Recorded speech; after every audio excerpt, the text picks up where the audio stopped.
और लॉकडाउन के बाद से बंद पड़े शहर के आराध्य देव गोविंद देव जी मंदिर के द्वार 1 दिसंबर से भक्तों के लिए फिर से खुलने जा रहे हैं। लगभग 254 दिन के बाद भक्त ठाकुर जी को देख सकेंगे। हालांकि इस बार ठाकुर जी के दर्शन नजदीक से ना होकर लगभग 50 फीट की दूरी से होंगे। मंदिर में दर्शन करने वाले श्रद्धालुओं को ना तो गर्भगृह में जाने की अनुमति होगी, ना ही गर्भगृह के सामने बने मुख्य पंडाल में। आराध्य गोविंद देव जी मंदिर करीब 8 महीने बाद आम दर्शन जो लोग पहुंचेंगे दर्शन करने के लिए उनके लिए खुलेगा। 1 दिसंबर से मंदिर प्रवक्ता मानस गोस्वामी ने यह बताया है कि सामाजिक दूरी की पालना के साथ भक्त दर्शन करेंगे। हालांकि अभी राज्य सरकार की नई गाइडलाइन का इंतजार है और इसके बाद दर्शनों की टीम लेबल के साथ दर्शनों की व्यवस्थाओं की जानकारी भक्तों को मंदिर प्रबंधन की ओर से दी जाएगी। बगैर मास्क मंदिर परिसर में प्रवेश नहीं दिया जाएगा। मंदिर परिसर प्रवेश करने के बाद लोगों को जूते चप्पल खोलने की जरूरत नहीं होगी। सीधे ही मंदिर प्रांगण में प्रवेश कर दूर से दर्शन कर वापस लौट सकते हैं भक्त। और इस दौरान सामान्य दिनों की तरह ही लड्डू प्रसाद भंडार तुलसी चंदन वितरण और मंदिर की परिक्रमा को बंद रखा जाएगा। वर्षों के रोज केंद्र की गाइडलाइंस आई हैं, उसके पश्चात राज्य सरकार की गाइडलाइंस का भी इंतजार है। वो पूर्ण आते ही यहाँ पे विस्तृत जानकारी सभी भक्तों को सूचित कर दी जाएगी। करीब 8 महीने के अंतराल के बाद आराध्य गोविंद देव जी के पट आम दर्शनार्थियों के लिए खोल दिए जाएंगे। 1 दिसंबर का वो दिन होगा जब आम भक्त है मंदिर में प्रवेश करेगा और उसके लिए पूरी कोरोना गाइडलाइन की पालना भी करनी होगी। मंदिर प्रबंधन की ओर से ये बैरिकेडिंग कर दी गई है।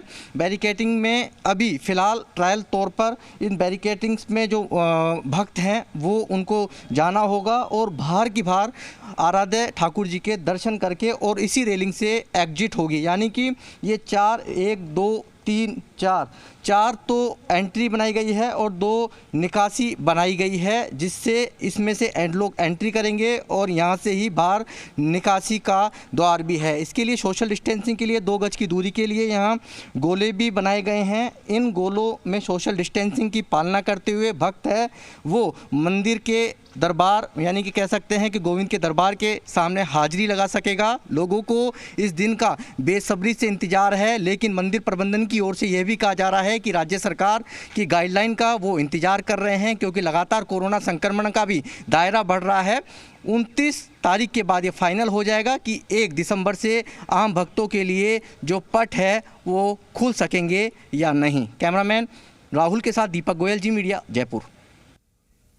और भक्तों की आस्था भगवान को लेकर मन मोहने वाली होती है। प्रदेश में सर्दी बढ़ने लगी है और कान्हा के भक्तों को भला ये कैसे अच्छा लगेगा कि कान्हा को ठंड लगे। इसी के चलते शहर के कृष्ण मंदिरों में ठाकुर जी को गर्म वस्त्र धारण करवाए जा रहे हैं। सर्दी की आहट के साथ ही छोटी काशी जयपुर के देवालयों में भगवान की दिनचर्या में भी बदलाव शुरू हो गया है। अब ठाकुर जी गुनगुने पानी से स्नान करेंगे, गर्म कपड़ों की पोशाक पहनेंगे, इसके साथ ही साफा और शाल भी धारण करेंगे। वहीं शयन के समय ठाकुर जी को रजाई ओढ़ानी जरूरी होगी। आराध्य गोविंद देव जी मंदिर में ठाकुर जी को साफा और शाल धारण कराना शुरू हो गया है। वहीं शायन झांकी में मखमली रुई से तैयार विशेष रजाई धारण कराई जा रही है। गोविंद देव जी के भोग में भी गर्म तासीर वाले व्यंजन शामिल हैं।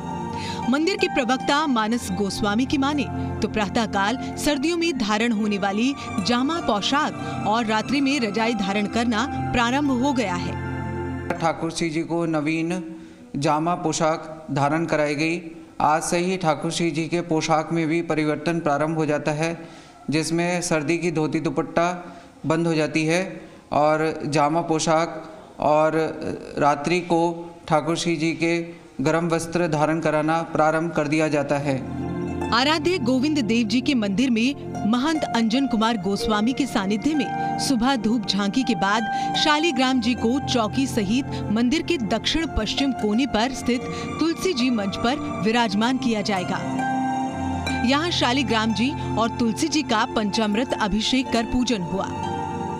ठाकुर श्री जी को खाट में विराजमान करके, शालिग्राम जी भगवान को खाट में विराजमान करके यहाँ पे मंदिर के पश्चिम कोने पे ले जाकर उनका पंचामृत अभिषेक हुआ। तुलसी माता जी की उनको चुनरी चढ़ाई गई और माला आदान प्रदान किया गया। बहरहाल सर्दी का एहसास सिर्फ आम इंसान को ही नहीं बल्कि भगवान को भी होने लगा है। जिस तरह से हम सभी ठंड से बचने के लिए गर्म कपड़ों का सहारा लेते हैं, ठीक उसी भाव में लाडली ठाकुर जी को भी ठंड से बचाने के लिए ऊनी वस्त्र धारण कराते हैं। ठाकुर जी के कपड़े खरीदने के लिए बाजारों में लोग दूर दूर से आ रहे हैं। गर्म ऊनी वस्त्र ठाकुर जी के लिए खरीद रहे हैं। दीपक गोयल, जी मीडिया, जयपुर।